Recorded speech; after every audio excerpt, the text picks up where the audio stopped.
സ്വാഗതം. ഇന്ന് വളരെയധികം പേര് ദൈവവചനം ശ്രവിക്കുന്നുണ്ട്. 50,000-ഓളം പേരാണ് ഒരു ദിവസം കേരളത്തിലെ കുറഞ്ഞത് ദൈവവചനത്തിന് മുമ്പിൽ ഇരിക്കുന്നത്. ദൈവവചനം ശ്രവിക്കുന്നുവെങ്കിലും ഹൃദയം തുറന്ന് വചനത്തിന്റെ ശക്തി അകത്ത് കടന്നു വരികയും വചന വെളിച്ചത്താൽ സുവിശേഷത്തിന്റെ ആനന്ദം ഹൃദയത്തിൽ ലഭിച്ചു കഴിയുന്ന വ്യക്തികളുടെ എണ്ണം വളരെ വിരളമാണ്. ഇതാ സമൂഹത്തിലെ വളരെ വലിയ ജോലി ചെയ്യുന്നവരും ചില സ്ഥാപനങ്ങളിലെ ഉന്നത ഉദ്യോഗസ്ഥരും അടങ്ങുന്ന ഒരു സമൂഹം ദൈവവചനം ശ്രവിക്കാനിടയായി. ഒരു സമൂഹത്തിന്റെ മേൽ ദൈവത്തിന്റെ ആത്മാവിന്റെ പ്രവർത്തനം ആരംഭിച്ചപ്പോൾ അവരൊരുമിച്ച് നിന്ന് എങ്ങനെയാണ് കർത്താവിന്റെ കാരുണ്യ പ്രവർത്തികൾ സമൂഹത്തിൽ എത്തിച്ചതെന്ന് കാണുവാൻ നമുക്ക് പാലക്കാട് ജില്ലയിലെ കഞ്ചിക്കോടിനടുത്തുള്ള മരിയൻ വില്ലേജിലേക്ക് പോകാം. ഈ സമൂഹത്തിന്റെ പ്രതിനിധികളായി നമ്മുടെ മുന്നിലേക്ക് വരുന്നത് മാറ്റിയും ഫിജിയുമാണ്.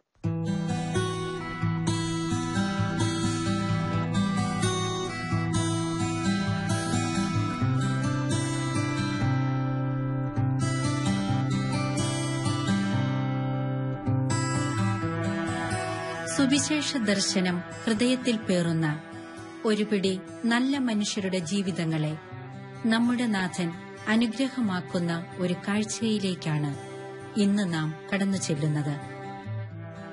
ഇത് പാലക്കാട് കഞ്ചിക്കോട്ടുള്ള മരിയൻ വില്ലേജ് എന്ന അഗതികൾക്കായുള്ള സ്നേഹക്കൂടാരം. ആരോരുമില്ലാത്തവർക്കായി സമർപ്പണം ചെയ്ത ഒരു പിടി നല്ല മനുഷ്യരുടെ കൂട്ടായ്മയുടെ സുഗന്ധം നിറയുന്ന ഒരു അന്തരീക്ഷം.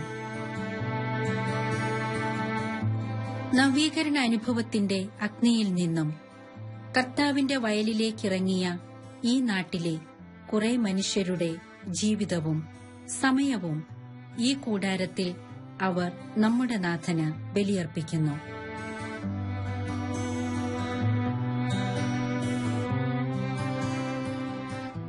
ആരുമില്ലാത്തവർക്കായി മുറിയപ്പെടുവാൻ ഇവർ എത്തിച്ചേരുന്നു.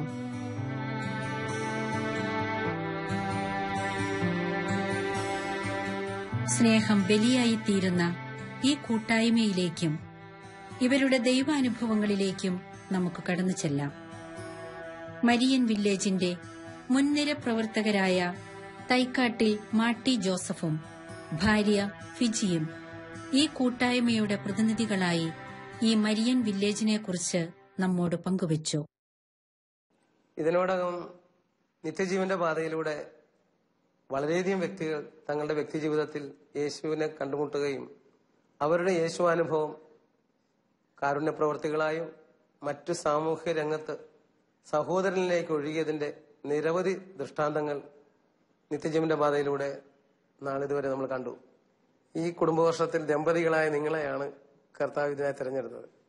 ഷാലോം ടിവിയിലേക്ക് സ്വാഗതം. നിങ്ങളൊന്ന് പരിചയപ്പെടുത്താമോ? ഞാൻ മാറ്റി ജോസഫ്, പാലക്കാട് മലബാർ സിമന്റ്സിൽ IT ഡിപ്പാർട്ട്മെന്റ് ഹെഡായിട്ട് ജോലി ചെയ്യുന്നു. ഫിജി പാലക്കാട് തന്നെ ഇന്ത്യൻ ബാങ്കിൽ ക്ലർക്കായിട്ട് ജോലി ചെയ്യുന്നു. ഞങ്ങൾക്ക് 2 മക്കളാണുള്ളത്. മൂത്ത മകൻ ഡിയോ മെഡിസിന് പഠിക്കുന്നു, മകൾ ഏഞ്ചല എഞ്ചിനീയറിംഗിന് പഠിക്കുന്നു. നിങ്ങൾ എപ്പോഴാണ് ദൈവാനുഭവത്തിലേക്ക് വന്നത്? പിന്നീട് ഇപ്പോൾ കാണുന്ന ഈ പ്രേക്ഷിത ജോലികളിലേക്ക് വ്യാപൃതരാകാൻ തുടങ്ങിയത് എന്നാണെന്ന് പറയാമോ? തൃശൂർ ഏനാമാവ് രൂപ ഇടവകയിൽ നിന്നാണ് ഞങ്ങൾ പാലക്കാട് എത്തിയിരിക്കുന്നത്. നമ്മുടെ കരിസ്മാറ്റിക് മൂവ്മെന്റുകളും പ്രാർത്ഥന കൂട്ടായ്മകളൊക്കെ സജീവമായപ്പോൾ ഞങ്ങളുടെ മലബാർ സിമന്റ്സിൽ, ഞങ്ങൾ ജോലി ചെയ്യുന്ന മലബാർ സിമന്റ്സിലും ഇതുപോലെ ഒരു കൂട്ടായ്മ രൂപം കൊണ്ട് പ്രാർത്ഥന ഗ്രൂപ്പ് ഫോം ചെയ്തു. അപ്പൊ ആ ഗ്രൂപ്പില് ഞങ്ങൾ വന്ന ആശയമാണ് ഒരു പ്രവൃത്തിയിലേക്ക് കടക്കണമെന്നുള്ളത്. അങ്ങനെ ഞങ്ങളുടെ ഉള്ളിൽ വന്നൊരാശയമായിരുന്നു ഒരു ചെറിയ സ്ഥലവും അവിടെ ഒരു കെട്ടിടവും എടുത്ത് അനാഥരായവരെ സംരക്ഷിക്കണമെന്നുള്ളൊരു ആശയം.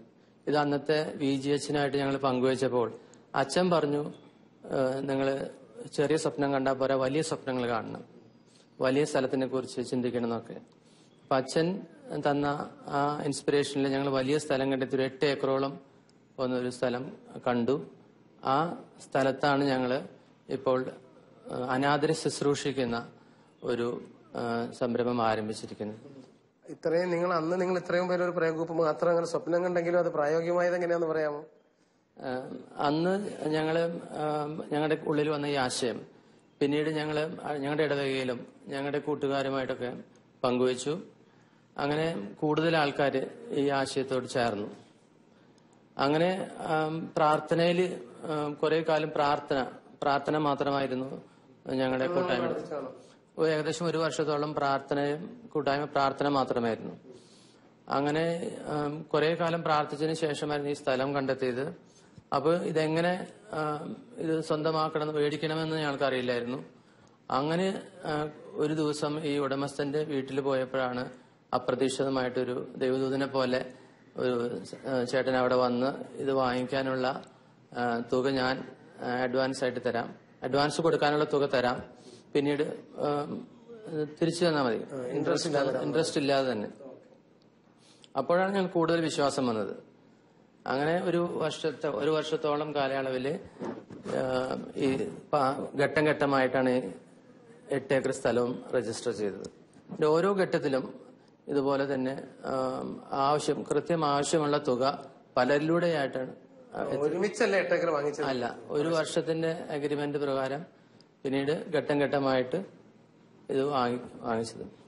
അങ്ങനെ വാങ്ങിച്ചതിന് ശേഷവും ഇതുപോലെ തന്നെ ശുശ്രൂഷ ആരംഭിക്കാനായിട്ട് ഞങ്ങൾ എന്ത് ചെയ്യണം? ഒരു ചെറിയൊരു കെട്ടിടം മാത്രമേ അവിടെ ഉണ്ടായിരുന്നുള്ളൂ. അപ്പൊ എങ്ങനെ ശുശ്രൂഷ ആരംഭിക്കണോ? ശുശ്രൂഷകരില്ല, ഇൻഫ്രാസ്ട്രക്ചർ ഇല്ല, ബാത്റൂം പോലും ഇല്ല.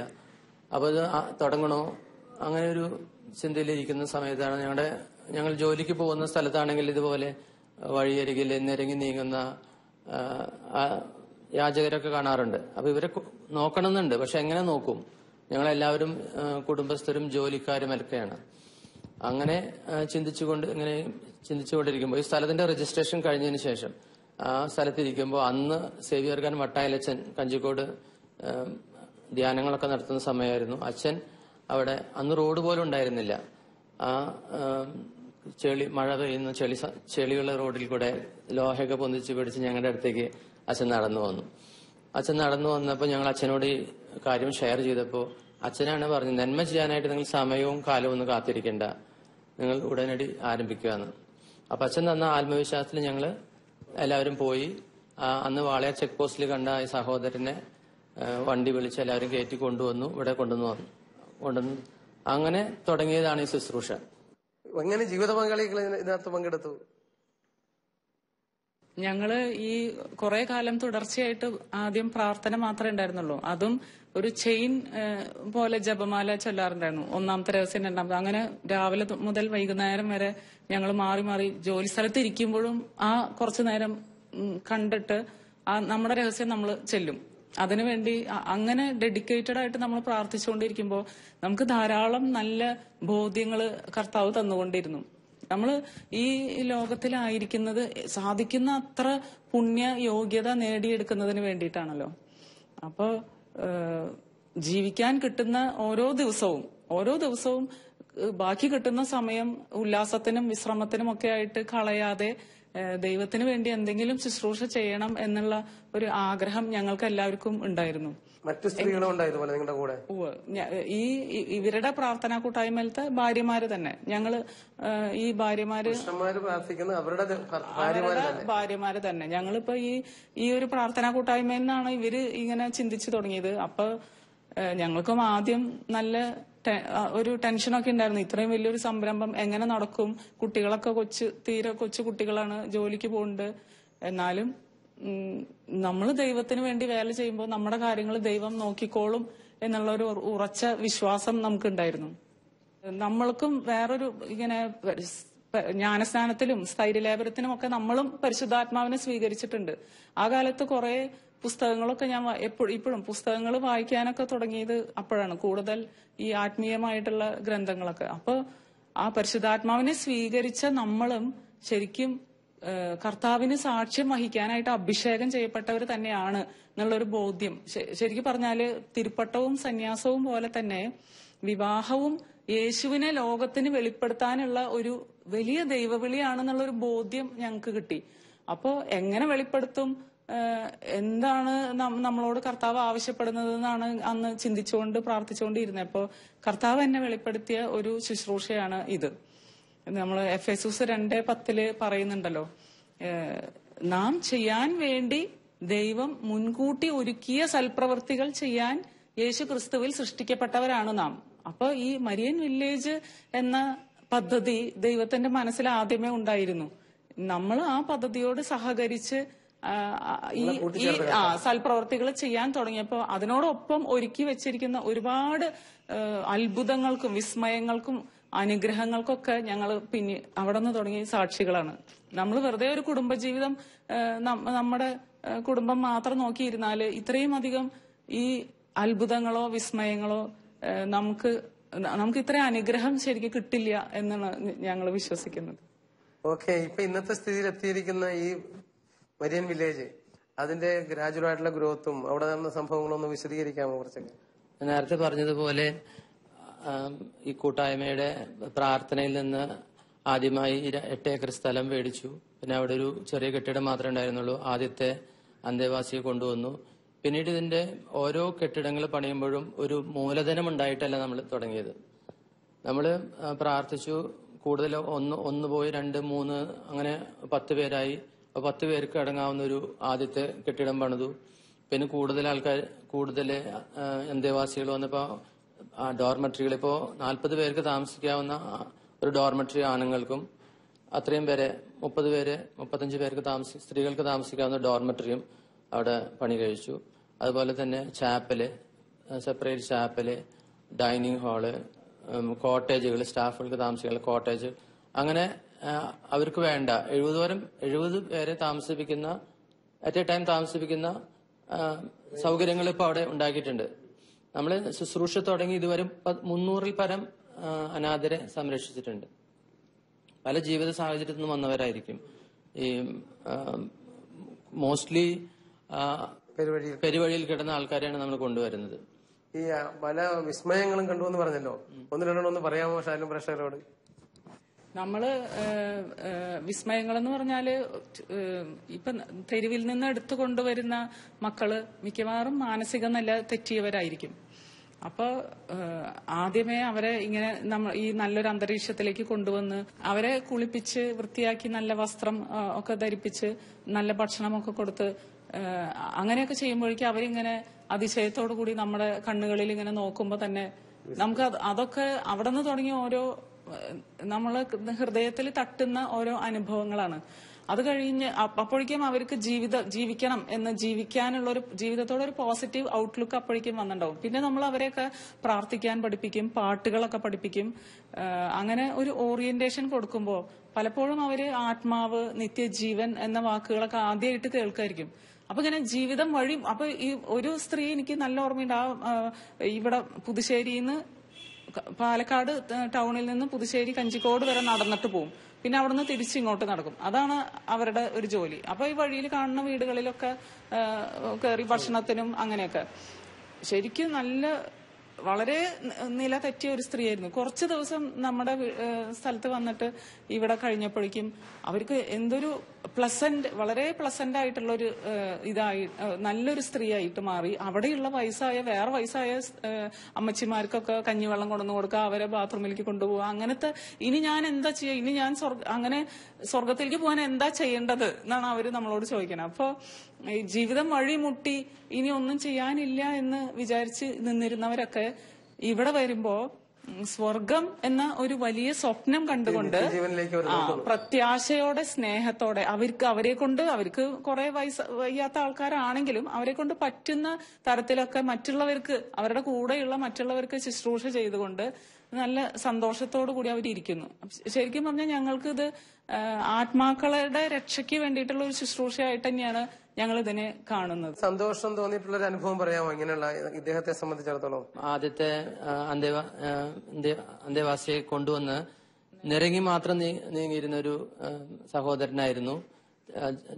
താടിയും മുടിയും ജടയൊക്കെ പിടിച്ച് നിരങ്ങി മാത്രം നീങ്ങി വന്നിരുന്നൊരു അന്തേവാസിയായിരുന്നു. അദ്ദേഹത്തെ കുളിപ്പിച്ച് ഭക്ഷണം കൊടുത്ത് ഞങ്ങളുടെ നല്ലൊരു താമസ സ്ഥലം കൊടുത്ത് 1 മാസം കഴിഞ്ഞപ്പോഴേക്കും അദ്ദേഹം എഴുന്നേറ്റ് നടക്കാൻ തുടങ്ങി. ഒരു 3 മാസം കഴിഞ്ഞപ്പോഴേക്കും സാധാരണ നോർമലായ ഒരു വ്യക്തിയുടെ പോലെയാണ് അദ്ദേഹം പിന്നെ അവിടെ താമസിച്ചു തുടങ്ങിയത്. അത് ഞങ്ങൾക്ക് ഭയങ്കര അത്ഭുതമായിരുന്നു. ഇങ്ങനെ നമ്മളൊക്കെ വിചാരിച്ചിരുന്ന ഈ റോഡിൽ കിടക്കുന്ന പല വ്യക്തികളും ഇതുപോലെ തന്നെ അവരങ്ങനെ തന്നെയാണ്. അവര് താടിയും മുടിയും ഷേവ് ചെയ്യാതെ അവരങ്ങനെ തന്നെ ആണെന്നാണ് വിചാരിക്കുന്നത്. പക്ഷെ അവരുടെ രൂപാന്തരം നമ്മൾ ഇവിടെ കൊണ്ടുവരുമ്പോഴാണ് മനസ്സിലായത്. നമ്മുടെ പോലെയുള്ള വ്യക്തികളാണ് കുളിക്കാതെ ഡ്രസ്സ് മാറാതെ 1 വർഷത്തോളം ഡ്രസ്സ് മാറാതെ നിന്നാൽ താടിയൊക്കെ വളർത്തി വലുതായി ജട പിടിച്ച് വേറെ രൂപം പ്രാപിക്കുകയാണ്. അപ്പോൾ ആ ഒരു അനുഭവം ഞങ്ങൾ 1-2 വ്യക്തികളിൽ കാണുമ്പോൾ പിന്നെ നമുക്ക് ഒരിക്കലും ഇതിന്ന് വിട്ടിട്ട് പോകാൻ തോന്നില്ല. ഇപ്പോഴേ ഏതാണ്ട് 70ഓളം അന്തേവാസികളുണ്ടല്ലോ. ഇവരെ സഹായിക്കുന്നതിൽ നിങ്ങൾ രണ്ടുപേരും മാത്രമോ കുടുംബമോ വിചാരിച്ച നടക്കില്ലല്ലോ. ഇത് എങ്ങനെ സംഭവിക്കുന്നതെന്ന് വിവരിക്കാമോ? ഞങ്ങളുടെ ഒരു കൂട്ടായ്മയാണ് മരിയൻ കൂട്ടായ്മ എന്ന് പറഞ്ഞാല്. കുറെ പേര് കൂടുതൽ സമയം ഇതിലേക്ക് ചെലവഴിക്കാൻ കഴിയുന്ന ഈ മരിയൻ ചാരിറ്റീസ് എന്ന് പറഞ്ഞ ചാരിറ്റബിൾ സൊസൈറ്റീസ് ആക്ട് പ്രകാരം രജിസ്റ്റർ ചെയ്തൊരു സൊസൈറ്റിയിൽ മെമ്പർഷിപ്പ് എടുക്കുന്നു. മറ്റു ചിലര് സ്പോൺസർഷിപ്പായിട്ടും വേറെ ചിലര് പ്രാർത്ഥനയിലൂടെയും ഒക്കെയാണ് ഈ കൂട്ടായ്മയിൽ പങ്കുചേരുന്നത്. ഇതിന്റെ കോർ ഗ്രൂപ്പായിട്ട് പ്രവർത്തിക്കുന്നത് 10-15 കുടുംബങ്ങളാണ്. അവരൊക്കെ ഉദ്യോഗസ്ഥന്മാരാണ്. അവരെല്ലാവരും ഉദ്യോഗസ്ഥർ. ചിലർ റിട്ടയർ ആയവര് 10-50 വയസ്സായ ചിന്നപ്പൻ ചേട്ടനുണ്ട്. റിട്ടയർ ചെയ്ത ഒരു 5-6 കുടുംബങ്ങളുണ്ട്. ബാക്കിയുള്ളവരൊക്കെ ഞങ്ങളുടെ മലബാർ സിമന്റ്സ് തന്നെ ഞങ്ങളുടെ കമ്പനിയിൽ നിന്ന് 3 കുടുംബങ്ങള്. തികഞ്ഞ പ്രാർത്ഥനാന്തരീക്ഷവും സ്നേഹവും ഈ കൂടാരത്തിൽ നിറഞ്ഞു നിൽക്കുന്നു. ശുശ്രൂഷകരായ അനേകം പേർ ദിനവും ഇവിടെ എത്തി ഈ അഗതികൾക്കായി ശുശ്രൂഷകൾ ചെയ്യുന്നു. പരസ്പരം പങ്കുവച്ചും പ്രാർത്ഥിച്ച് കരുത്തു നേടിയും ഇവർ ഈ കർത്താവിന്റെ വയലിൽ സ്നേഹത്തോടെ വ്യാപരിക്കുന്നു. സ്നേഹം എന്ന വാക്കിന്റെ അർത്ഥം വിവിധ ശുശ്രൂഷകളായി ഇവർ ഇവിടുത്തെ അഗതികൾക്ക് പകർന്നു നൽകുന്നു. മുറിവേറ്റ ക്രിസ്തുവിനെ ശുശ്രൂഷിക്കുന്ന അതേ തീക്ഷ്ണതയോടെ ഇവിടെ ഇവർ സേവനം ചെയ്യുന്നു. കൂട്ടായ്മയുടെ സുഗന്ധം വഴി സന്തോഷപൂർവം ഇവർ ഈ നാഥന്റെ മുന്തിരിത്തോപ്പിൽ വേലക്കാരായി മാറുന്നു.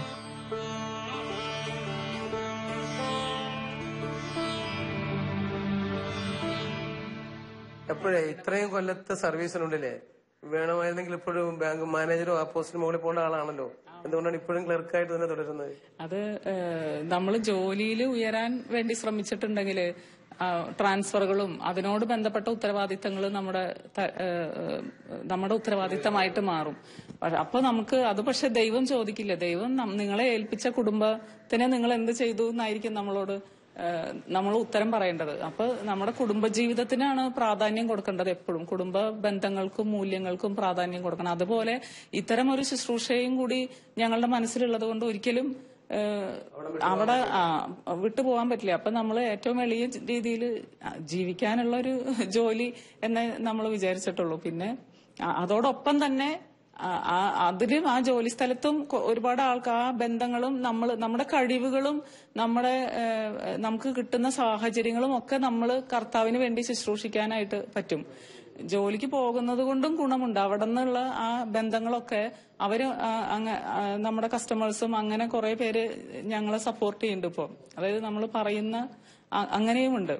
അപ്പൊ യഥാർത്ഥം പറഞ്ഞു കഴിഞ്ഞാൽ ഇന്ന് പല മനുഷ്യരുടെയും ധാരണ ഏത് വിധത്തിലും പ്രൊമോഷൻ വേണം, എങ്ങനെയും പണം ഉണ്ടാകണം, ഒരു മണി ബേസ്ഡ് ലൈഫാണല്ലോ ഇന്നുള്ളത്. അങ്ങനെ മണി മോട്ടിവേറ്റഡ് ലൈഫായി കഴിയുമ്പോൾ ദൈവത്തെയും മാമോനെ ഒരുപോലെ സ്നേഹിക്കാൻ പറ്റത്തില്ല. അത് തിരിച്ചറിഞ്ഞ ഒരു സഹോദരിയാണ് എനിക്ക് തോന്നുന്നത്.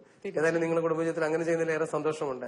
മറ്റേതെങ്കിലും സന്തോഷകരമായ ഏതെങ്കിലും ഒരു വ്യക്തിയെ സൂചിപ്പിക്കാൻ വല്ലതും ഉണ്ടോ? ഇതിനകത്ത് വന്ന അന്തേവാസികളിൽ നിങ്ങൾ വീട്ടിൽ റിക്കവർ ചെയ്ത് കഴിഞ്ഞ് കൊണ്ടുപോയി വിട്ടപ്പോഴുണ്ടായ സന്തോഷകരമായ അനുഭവമോ എന്തെങ്കിലും ഒന്ന് പറയാമോ? അതെ, ഒരു വിക്ടോറിയ എന്നൊരു സ്ത്രീ ഉണ്ടായിരുന്നു. ഞങ്ങളത് കണ്ടുമുട്ടിയത് മലയാള മനോരമ ദിനപത്രത്തിലെ ഒരു ന്യൂസ് വന്നു.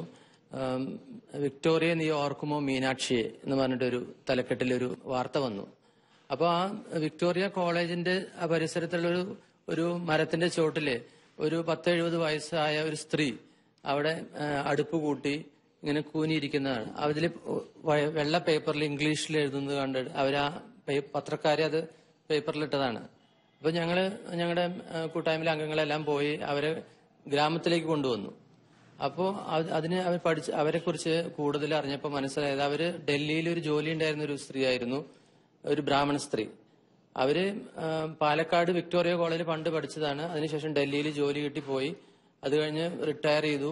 പെൻഷനൊന്നും ഉണ്ടായിരുന്നില്ല. ഭർത്താവും മരിച്ചു. പിന്നെ നാടുമായിട്ട് ബന്ധമുണ്ടായിരുന്നില്ല. പിന്നെ അവസാന കാലത്ത് എല്ലാം അവരുടെ സ്വത്തുക്കളൊക്കെ നശിച്ചപ്പോൾ പാലക്കാടിന്റെ ഓർമ്മയിൽ തിരിച്ചു വന്നപ്പോൾ ഇവിടെ ഗ്രാമത്തിലെ അവരുടെ വീടും കാണുന്നില്ല, പരിചയമുള്ളവരും കാണുന്നില്ല. അങ്ങനെ ആരും കാണാതായ ഒരു അവസ്ഥയിൽ അവര് വിക്ടോറിയ കോളേജിന്റെ സൈഡിലുള്ള ഈ മരച്ചോട്ടിലെ അഭയം തേടി. അപ്പൊ അവരെ കൊണ്ടുവന്നപ്പോൾ നമുക്ക് വളരെ സന്തോഷം തോന്നി. ഇങ്ങനെ ഇത്രയും എന്ത് ജോലി ഉണ്ടായിട്ടും അവസാന കാലഘട്ടത്തിൽ ഓരോരുത്തരുടെയും വിധി എന്താണെന്ന് നമുക്ക് പറയാൻ പറ്റില്ലല്ലോ. അതുപോലെ പല ശരിക്കും അവർക്കൊരു തണലാകാൻ സാധിച്ചത് സന്തോഷകരമായ കാര്യമാണ്. സഹോദരിക്ക് ഇതുപോലെ ഏതെങ്കിലും വ്യക്തികളെ എടുത്ത് പറയാൻ കാണുമോ? ഈ പറഞ്ഞ വിക്ടോറിയ, ഇതുപോലെ ഈ മീനാക്ഷി അമ്മ എന്നാണ് അവരുടെ പേര്. നമ്മൾ ഒരു ദിവസം ചെന്നിട്ടില്ലെങ്കിൽ മോളെ നീ എന്താ വരാണ്ടിരുന്നേ, അതായത് നമ്മളുടെയൊക്കെ സ്വന്തം ഒരു അമ്മായി പോലെയോ അതുപോലെയൊക്കെ ഒരു ബന്ധമാണ് നമുക്ക് അവരോടുള്ളത്. അതുപോലെ ഈ നേത്രം എന്ന് പറഞ്ഞിട്ട് ഒരു മനുഷ്യൻ, ഇവര് ഒരു ദിവസം അങ്ങോട്ട് പോകുമ്പോ കിടക്കണ്ടായിരുന്നു. അപ്പൊ അവരുടെ അതുപോലെ കാലൊക്കെ പഴുത്ത് പൊട്ടി വ്രണം ആയിട്ട് അങ്ങനെയൊക്കെ ഒരു വല്ലാത്ത അവസ്ഥയിലായിരുന്നു. എന്നിട്ട് അയാളെ കൊണ്ടുവന്നിട്ട് ഈ പഴുപ്പ് മാറുന്നേ ഇല്ല. എന്നിട്ട് പിന്നെ ഇവിടെ തൃശ്ശൂർക്ക് കൊണ്ടുപോയി. തൃശ്ശൂർ കൊണ്ടുപോയപ്പോ കാലിന്റെ ഉള്ളിൽ ഒരു റോഡ്, പണ്ട് എന്തോ ആക്സിഡന്റ് വന്നിട്ട് ഒരു റോഡ് ഇട്ടുണ്ടായിരുന്നു, അത് ഇരുന്ന് പഴുത്ത് അതിന്റെ ഉള്ളിലിരിക്കുന്നത്. ഇയാളാണ് ചെയ്യാതെ അത് അതിന്റെ ഉള്ളിലിരുന്ന് പഴുത്തതായിരുന്നു. അപ്പൊ അതൊക്കെ മാറ്റി അയാളിപ്പോ വളരെ സന്തോഷമാണ്. വളരെ സന്തോഷം. ഇപ്പോഴും ശരിക്കുള്ള നടക്കാനുള്ള ഒരു ഇതിലേക്ക് വന്നിട്ടില്ല. എന്നാലും പിന്നെ അതുപോലെ ഇങ്ങനെ സന്തോഷം തരുന്ന അടുത്തുള്ള ചില കോളേജുകളിൽ നിന്നൊക്കെ വിദ്യാർത്ഥികളും ടീച്ചർമാരൊക്കെ കൂടിയിട്ടൊക്കെ വരാറുണ്ട്. ചിലപ്പോഴൊക്കെ അങ്ങനെ വരും. അപ്പൊ ഒരു ദിവസം അവിടെ അടുത്തുള്ള ഒരു MBA കോളേജിലത്തെ 10-20 കുട്ടികളും ഒരു ടീച്ചറും കൂടി വന്നിട്ടുണ്ടായിരുന്നു. ആ സമയത്താണ് ദൈവാന എന്ന് പറഞ്ഞിട്ട് ഒരു മാനസിക രോഗിയായിട്ടുള്ള ഒരു സ്ത്രീനെ അവിടെ കൊണ്ടുവന്നത്. അപ്പൊ ഈ കുട്ടികൾ പറഞ്ഞു, ഞങ്ങളിന്ന് ഇവരെ കുളിപ്പിച്ച് നോക്കട്ടെ, ഞങ്ങളൊന്ന് ശരിയാക്കി എടുക്കാം എന്ന് പറഞ്ഞിട്ട് ഈ വന്ന കുട്ടികളെല്ലാരും ചേർന്ന് ഈ സ്ത്രീനെ ശരിക്കും നല്ല വൃത്തികേട്, നല്ല ദുർഗന്ധവും വളരെ മാനസിക നില തെറ്റിയ ഒരു അവസ്ഥയായിരുന്നു. ഞാനിങ്ങനെ വിചാരിച്ചു ഈ കുട്ടികള് എന്ത് ചെയ്യാവോ എന്നൊക്കെ. പക്ഷെ അവര് വളരെ ഒരു ഇതിൽ എടുത്തിട്ട് അവര് നന്നായിട്ട് ഈ മുടിയൊക്കെ നല്ല പറ്റ വെട്ടി കുളിപ്പിച്ച് ആളുടെ രൂപം അങ്ങോട്ട് മാറി നല്ല യോഗ്യതയുള്ള ഒരു സ്ത്രീയുടെ പോലെയായി. അത് കഴിഞ്ഞിട്ട് അവരിങ്ങനെ നമ്മളോട് ഷെയർ ചെയ്യായിരുന്നു, ഞങ്ങള് ഒരാഴ്ച ധ്യാനം കൂടിയിട്ടും ഇത്രയും കൊല്ലം പഠിച്ചിട്ടും ഇത്രയും വലിയൊരു അനുഭവം ഞങ്ങൾക്ക് ജീവിതത്തിൽ ഉണ്ടായിട്ടില്ല. ഇത് ആദ്യത്തെ ഒരു അനുഭവമാണ്, ഇത്രയും പഠിച്ചതിനേക്കാളും വലിയൊരു അനുഭവമായിരുന്നു എന്നൊക്കെ.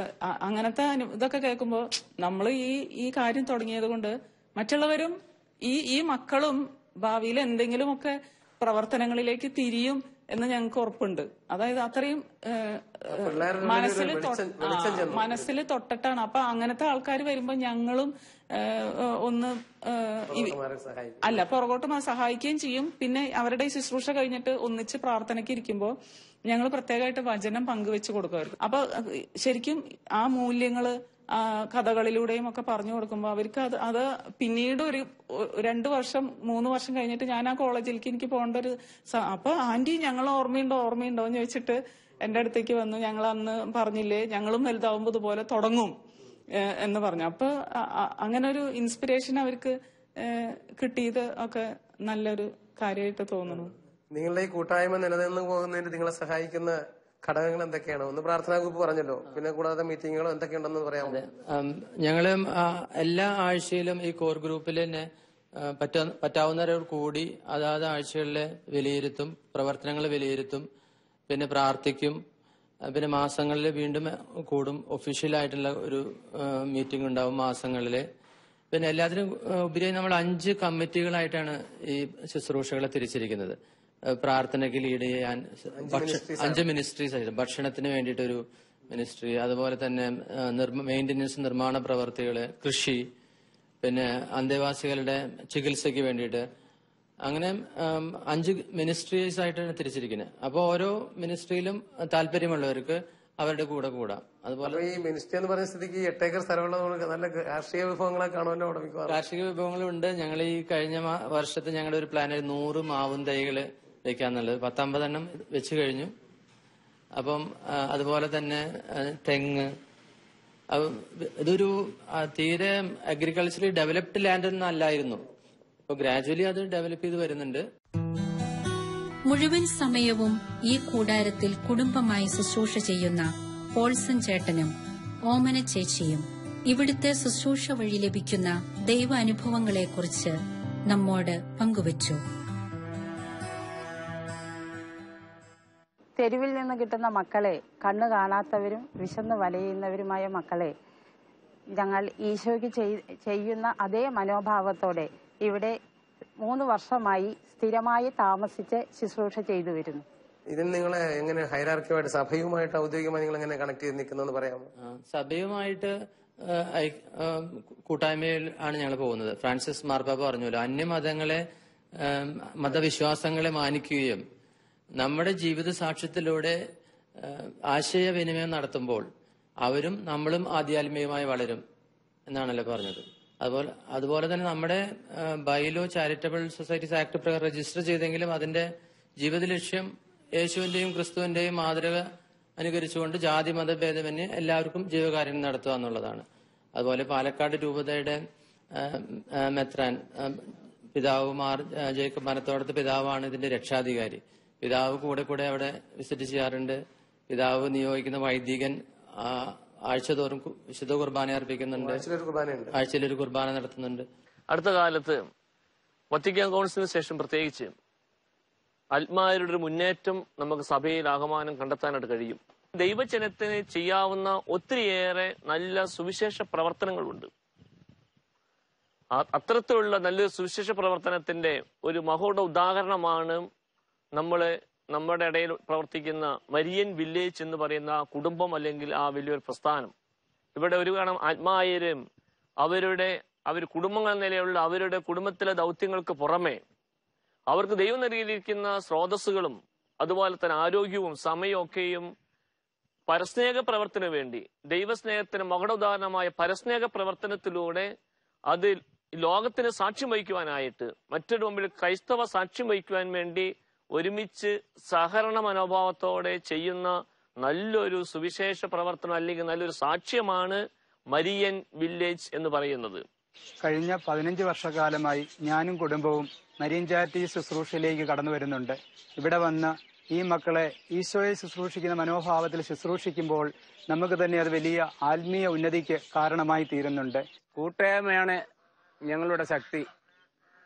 ഈ മരിയൻ ചാരിറ്റീസ് തന്നെ ശക്തമായ പ്രാർത്ഥന കൂട്ടായ്മയിലൂടെ രൂപം കൊണ്ടിട്ടുള്ളതാണ്. എറ്റേണൽ മരിയൻ മൂവ്മെന്റ്, ഉദ്യോഗസ്ഥ കൂട്ടായ്മ, ഇവയിൽ ഈ പ്രാർത്ഥന കൂട്ടായ്മയിലെല്ലാം സജീവമായി പങ്കെടുത്തിട്ടുള്ള സഹോദരി സഹോദരന്മാരെ ഒന്നു ചേർന്നുകൊണ്ട് രൂപം കൊടുക്കുവാനായിട്ട് സാധിച്ചതാണ് ഈ മരിയൻ ചാരിറ്റീസ്. ഇതിന്റെ പ്രാരംഭഘട്ടത്തില് 2000-ത്തിലാണ് ഇതിന്റെ പ്രവർത്തനം ആരംഭിക്കുന്നത്. ഇതിന്റെ പ്രവർത്തനം ആരംഭിക്കുമ്പോൾ ഇത് മുന്നോട്ട് പോകുന്നുള്ളൊരു വലിയ ഒരു വിശ്വാസക്കുറവ് ഉണ്ടായിരുന്നു. കാരണം വെച്ചാൽ ഞങ്ങളുടെ ശക്തിയിൽ ആശ്രയിച്ചാണ് ഇത് മുന്നോട്ട്, എന്റെ ശക്തിയിൽ ആശ്രയിച്ചാണ് ഞാൻ ഇവിടെ ശുശ്രൂഷ ചെയ്തിരുന്നത്. ദൈവവചനം എന്ന് മത്തായിയുടെ 6-8 നിങ്ങൾ ചോദിക്കുന്ന മുമ്പ് തന്നെ നിങ്ങളുടെ ആവശ്യം പിതാവ് അറിയുന്നു. ഞങ്ങൾക്കിവിടെ എന്തൊക്കെ ആവശ്യമുണ്ടോ അതെല്ലാം ദൈവം ഓരോ വ്യക്തിയുടെ ഇവിടെ കൊണ്ടുവന്ന് ഞങ്ങളെ വഴി നടത്തി. അപ്പൊ എനിക്കിതിൽ കൂടുതൽ വിശ്വാസത്തിന് കാരണമായി ഞാൻ എന്റെ വിശ്വാസം വർദ്ധിച്ചു. പിന്നെ ഞാൻ എന്റെ ഫുൾ ടൈമും ഞാനിവിടെ ഈ മക്കൾക്ക് വേണ്ടി അവർക്ക് ഉടുക്കാനില്ലാത്തപ്പോൾ ഉടുക്കാൻ കൊടുക്കുന്നു, ഭക്ഷണമില്ലാത്തപ്പോൾ ഭക്ഷണം നൽകുന്നു. എന്നാൽ കഴിയുന്ന എല്ലാ ശുശ്രൂഷയും ഞാനും എന്റെ കുടുംബമായിട്ടും ഇവിടെ ചെയ്തു വരുന്നു. ഏതായാലും നിങ്ങൾ രണ്ടുപേരെയും ഇങ്ങനെ ഒന്ന് കണ്ടുമുട്ടാൻ സാധിച്ചാൽ ഏറെ സന്തോഷമുണ്ട്.